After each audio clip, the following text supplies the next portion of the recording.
नमस्कार सवंगड्यांनो. आज गावी आलो होतो आणि आमच्या गावाच्या जवळ लोणी घाट येथे कदम महाराजांनी पिंपळबन तयार केले आहे. तेथे 16,000 पिंपळाची झाडं त्यांनी लावलेली असून त्याची उंची 20 ते 25 फूट झाली आहे आतापर्यंत.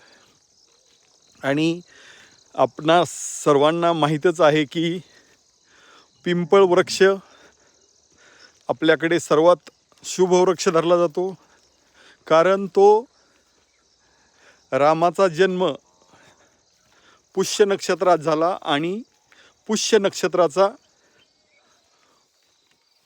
पिंपळ हा वृक्ष आहे. तसेच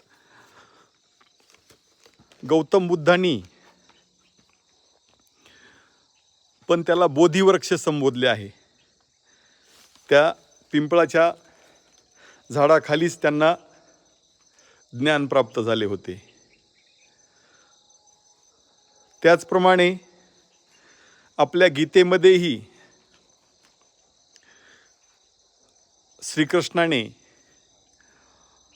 वृक्षात मी पिंपळ आहे असं संबोधलेलं आहे. आणि अशा सुंदर पिंपळवनात मी पुष्य अमावस्याची पौष अमावस्याची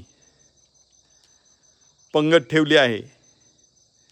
तरी सर्वांनी तीर्थप्रसादाचा लाभ घ्यावा आणि हेल्थसाठी पिंपळ वृक्ष अत्यंत उपयुक्त आहे.